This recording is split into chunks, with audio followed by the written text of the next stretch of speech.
What happens when you do nothing but eat, sleep, and meditate for 10 days straight? We both attended a 10-day Vipassana meditation retreat to find out. We sat for 10 hours a day for 10 days. So 100 hours straight of meditation. And we expected it to be hard, but this was by far the most painful experience of our entire lives. But as most painful experiences do, it also completely changed our lives. So today we're sharing our top 3 lessons from the experience, and hopefully how they can change your life too. All right, let's jump right in, Mike. Lesson number 1, you are not your thoughts. You like that? I like that? I don't know. Who's I? I see what you did there.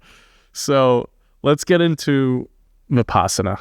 We went to this 10-day silent meditation retreat called the Vipassana Meditation Retreat, and they have these all over the country.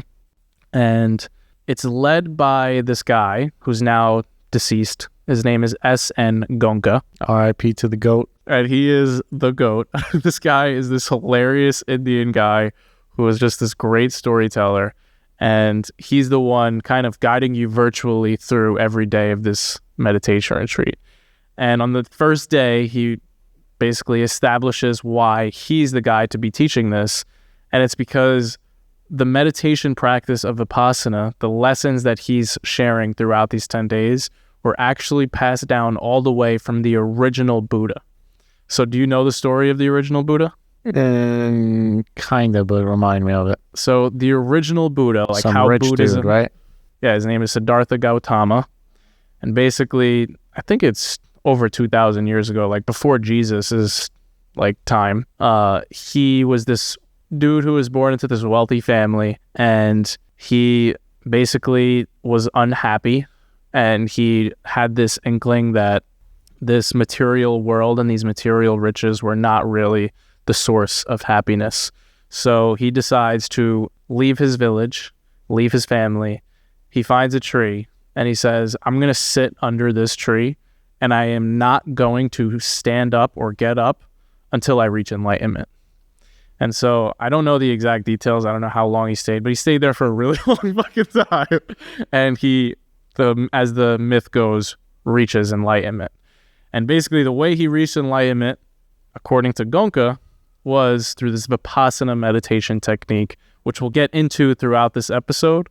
But I just wanted to give a brief intro before we start breaking down lesson number 1 of You Are Not Your Thoughts, like what this whole thing is really all about. I think that was a great intro, and it's cool that it came from the first original Buddha. But I think one thing we should be really clear about is that Vipassana is actually not a religion at all. It's a meditation practice. Basically, doesn't matter what religion you practice, if you practice a religion or not. This is a technique, just like flossing your teeth is a technique to keep your teeth clean. Vipassana is a technique to keep your mind managed. Yeah, he in day 1 says you can worship Jesus, you can worship the Buddha, you can worship Allah, you can be an atheist, it doesn't matter. Everyone can practice this technique. The goal of Vipassana is to cultivate insight into the true nature of reality. So Goenka, he has this great Indian accent, and I will never forget him just saying, the goal is to see the truth. The truth. The goal is to see the truth. And basically, it's all about seeing the reality of existence and seeing things as they are, right? So that is why no matter where you're from, no matter what you believe in, this thing is for you. So the goal that when I was doing research for this episode, the goal that I found for Vipassana is purity of mind, and to develop compassion and equanimity, and to increase empathy. Yeah, you definitely get all those too. But let's jump into the symbolic goal of this 10-day meditation retreat. So you get there and you don't know what to expect. And on day 1, Goenka gets on the screen and he basically tells you that we're about to perform a surgery on the mind.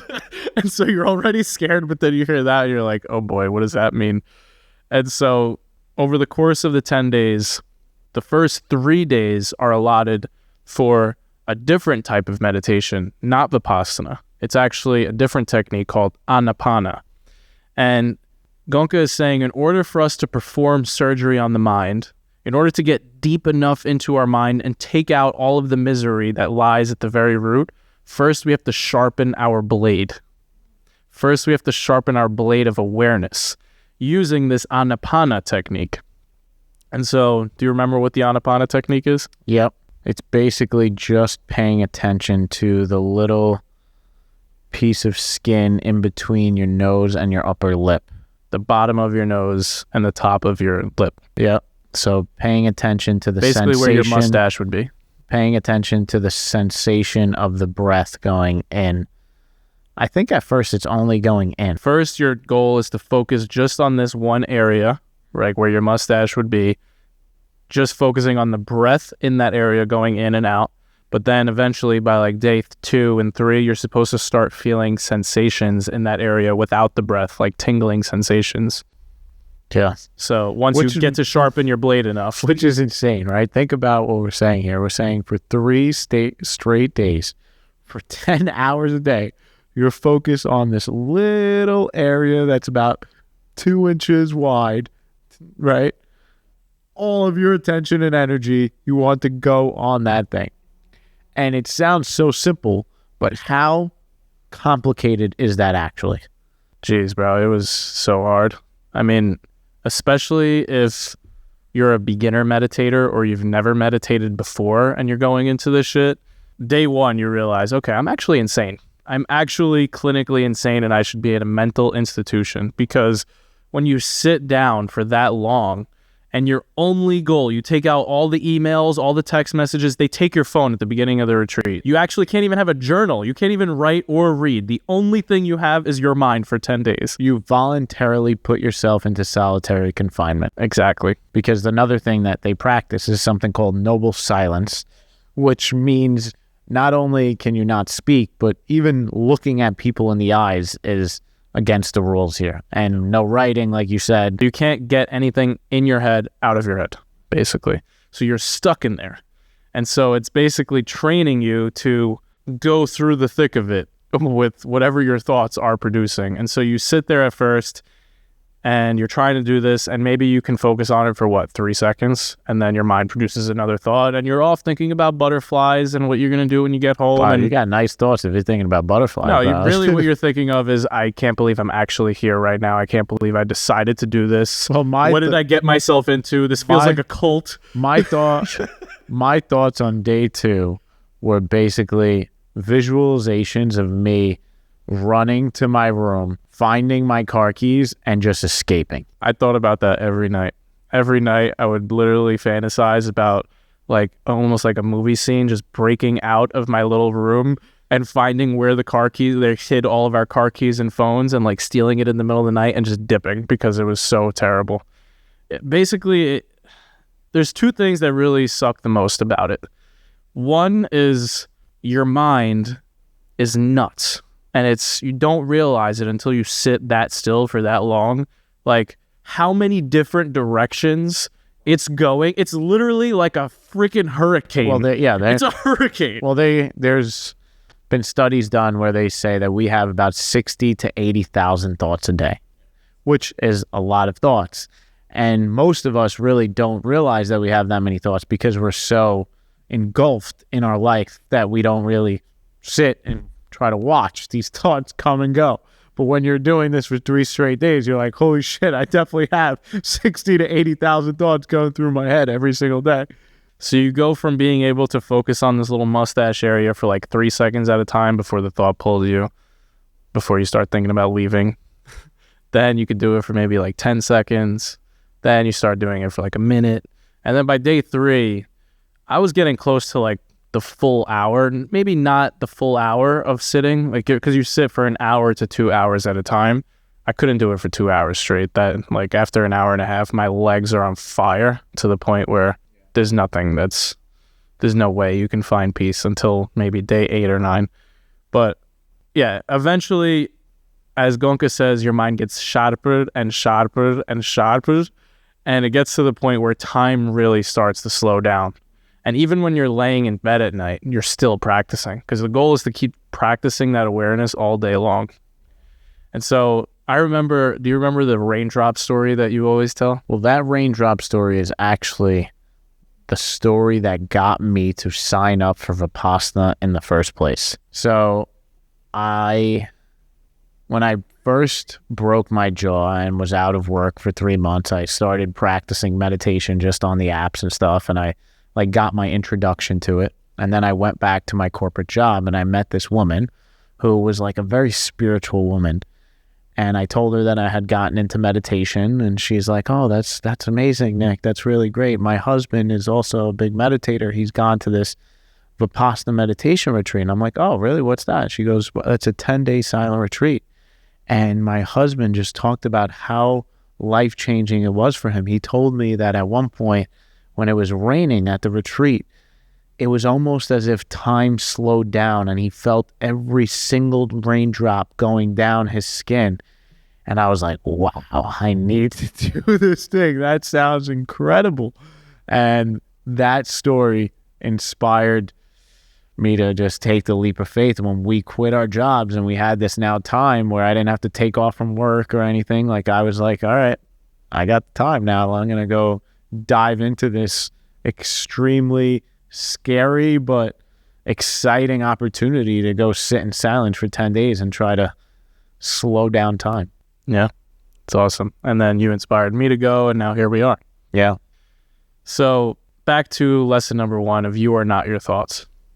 What happens by the end of the 3 days is once you sharpen your blade for that long, you start to realize that your thoughts are so random for the most part. Like you'll have one thought about like a sexual thought, and then the next thought you're thinking about your dead grandma, right? Like they're two things that shouldn't be together, but your thoughts are just like so random, and you start to realize that like these things are just not stopping, right? They're just going to keep coming and coming and coming and coming and coming, and there's not a lot of order to them, even though you think they are. So what you start to realize is like, this person that I thought I was before going into this retreat, this collection of thoughts, like I am Mike, I am an entrepreneur, all these identities, I am Italian, I am like you form this story, and then you realize, wow, actually all of these thoughts are mostly random, and it's the thoughts are forming the identity, and the thoughts are like the clouds, but the real you is the sky.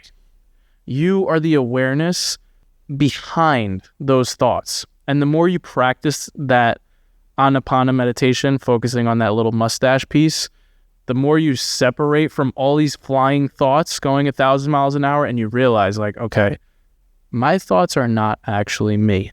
I am the awareness behind my thoughts. And that's how you start to slow down time. And you start to get these inklings of the truth, these inklings of inner peace. And then as soon as that happens, Goenka says, all right, we're ready to start the surgery now. And you're like, oh boy. All right, so let's go to step 2, the surgery. What is it? So lesson number 2 is accept everything as it is. As it is.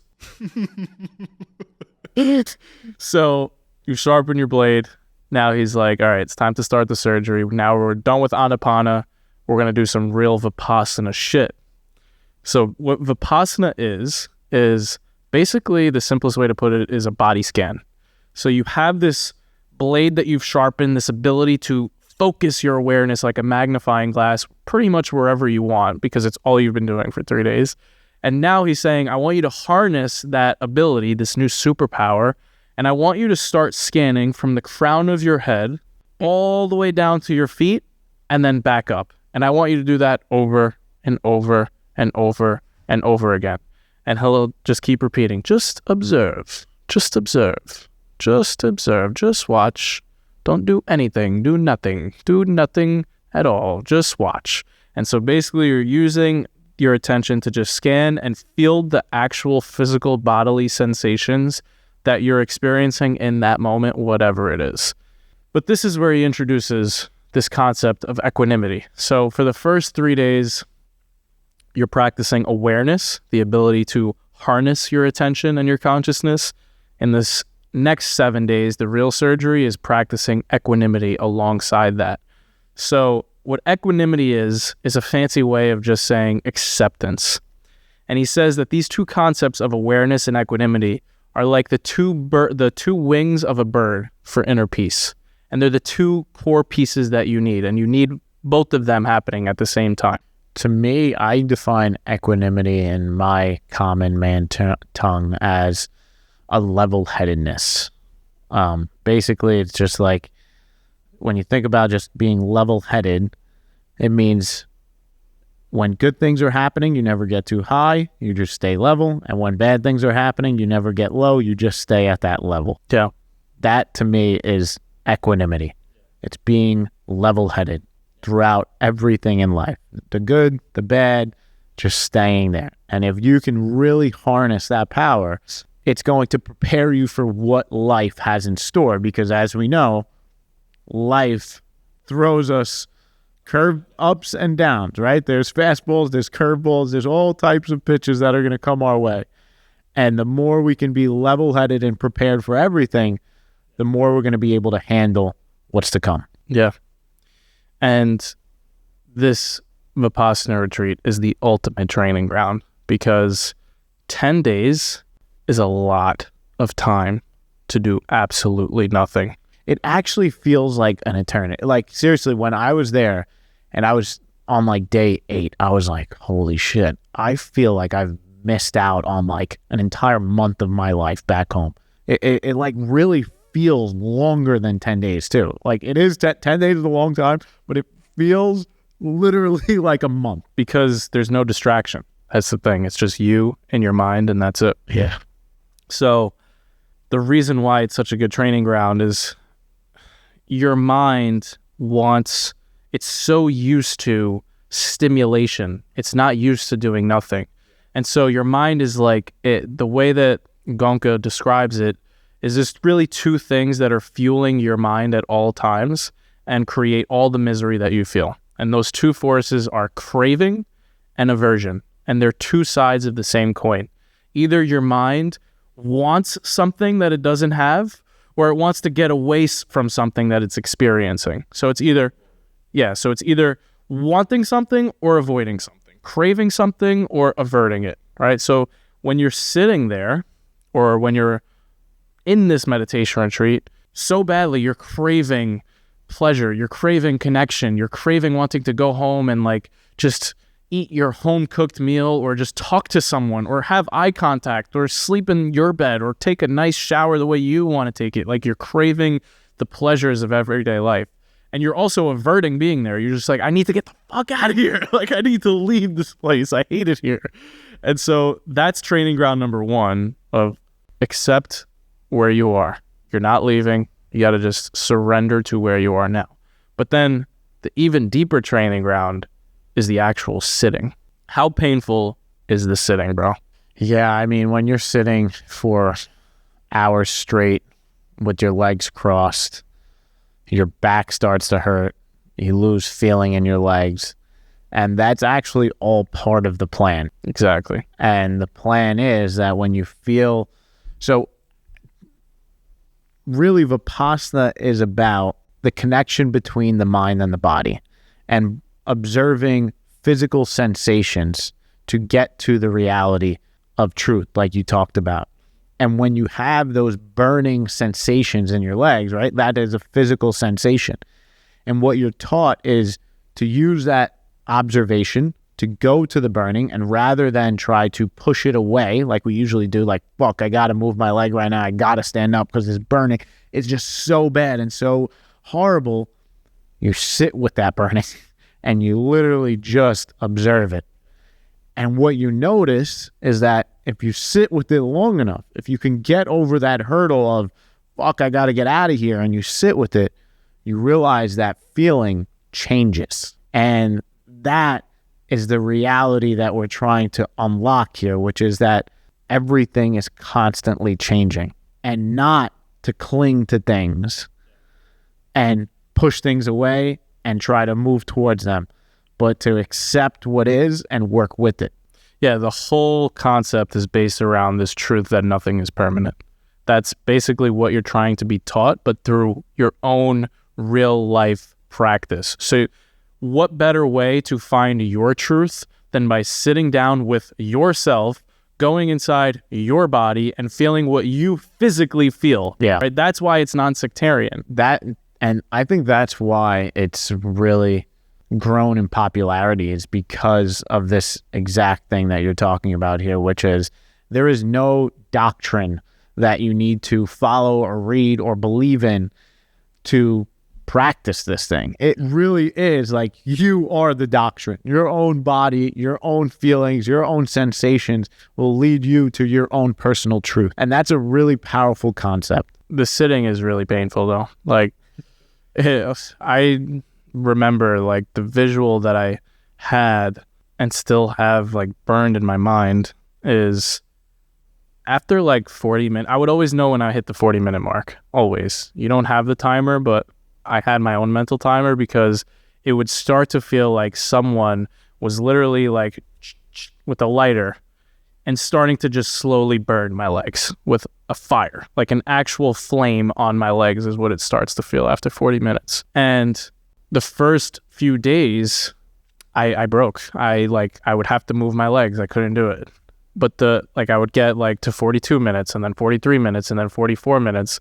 And then the best feeling in the entire world, the way that you know that the meditation session ends is this guy Goenka just starts coming over the loudspeaker in this meditation hall and he just starts like chanting this weird shit. I should say weird shit. He starts chanting and he just starts going like the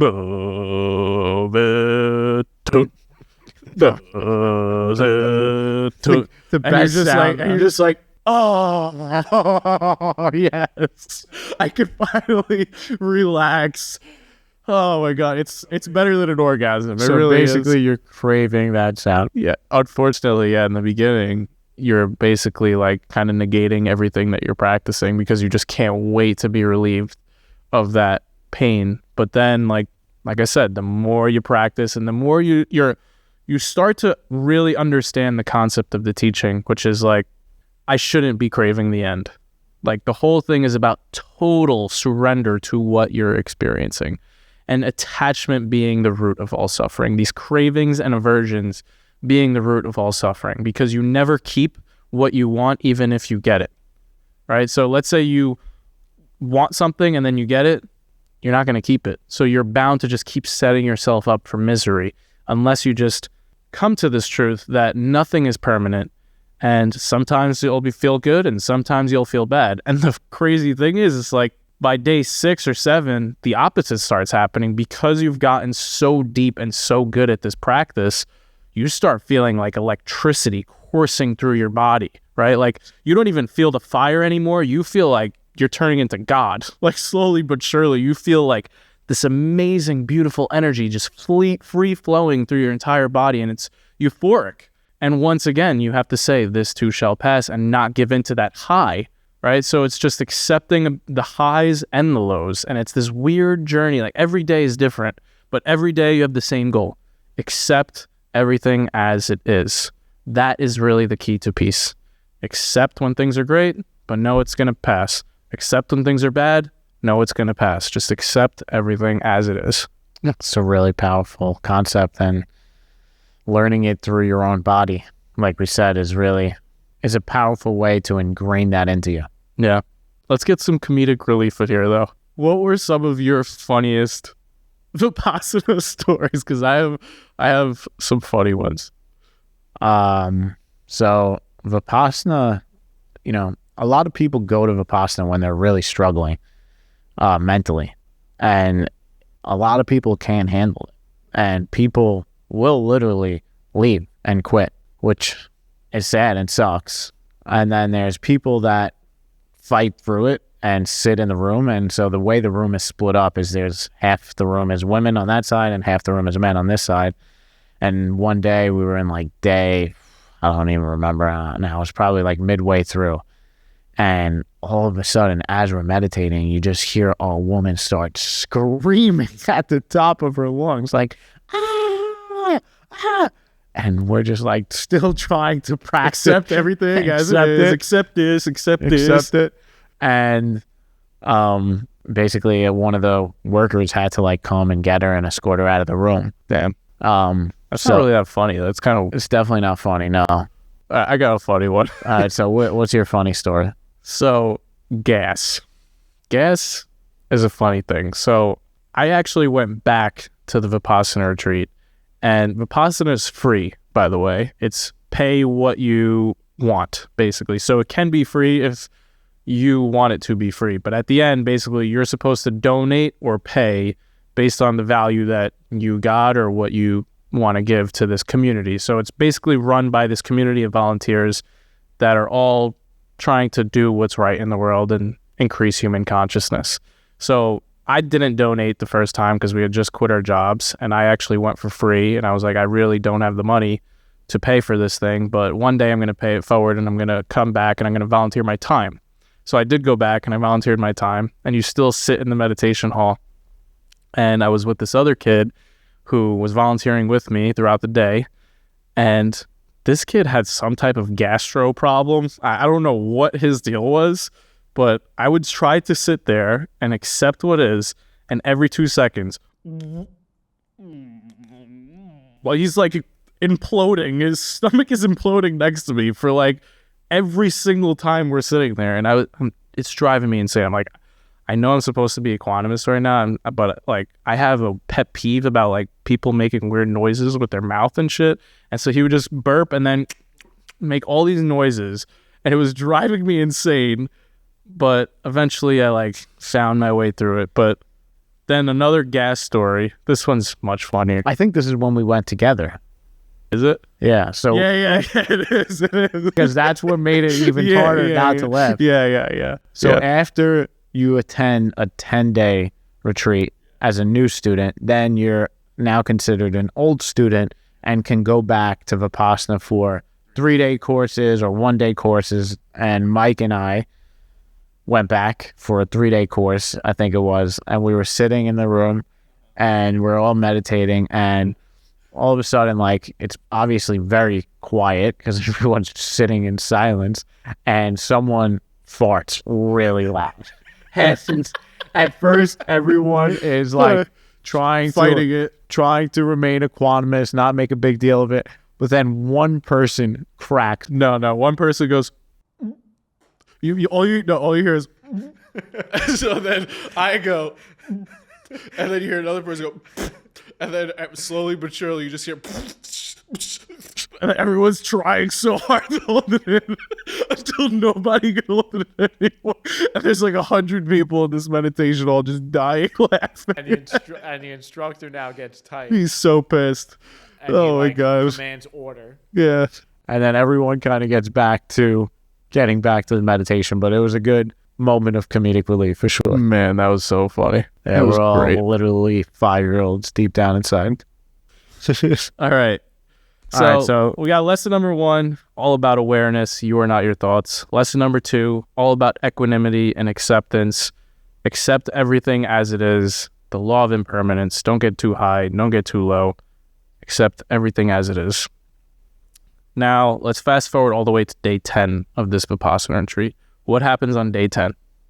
Day 10 of the Vipassana retreat, noble silence is lifted, meaning you can now speak for the first time.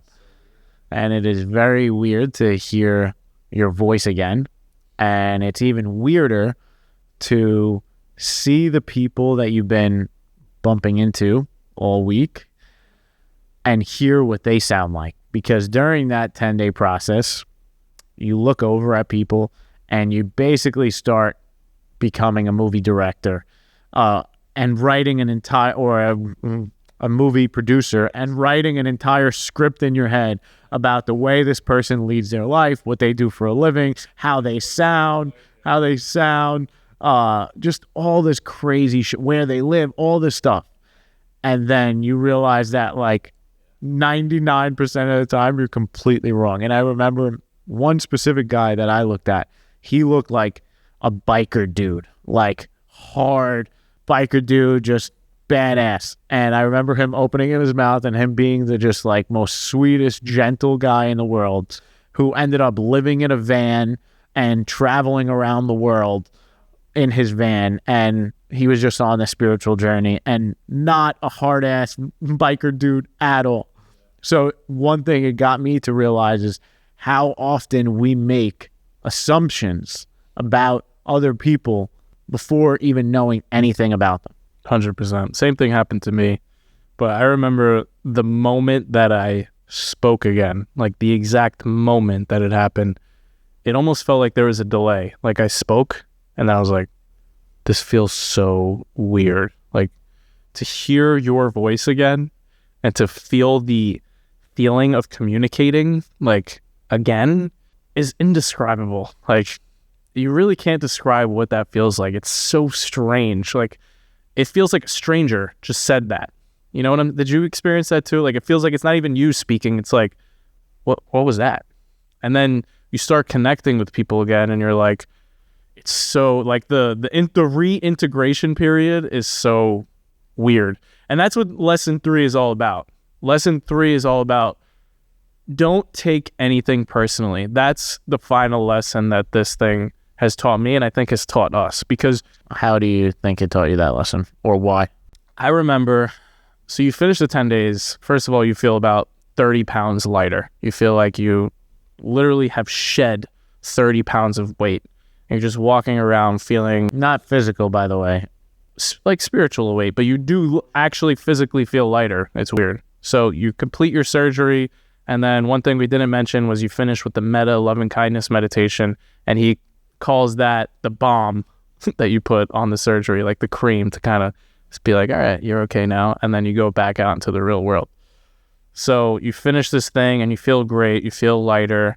You feel super present. You feel like you can pretty much handle whatever life is going to throw at you because you're just like very accepting of what is. And then you get thrown into the most difficult challenge ever, which is actually interacting with normal people, quote unquote, normal people who didn't just go through what you just went through for the last eternity of 10 days. So I remember the next day after getting back from my meditation retreat, we had dinner with the family. Like it was me, you, and all of our siblings. And I think it was a siblings night. So it's like some people were drinking. I think I decided not to drink because I was like, no, I'm not craving that. No. Thought I was all cool.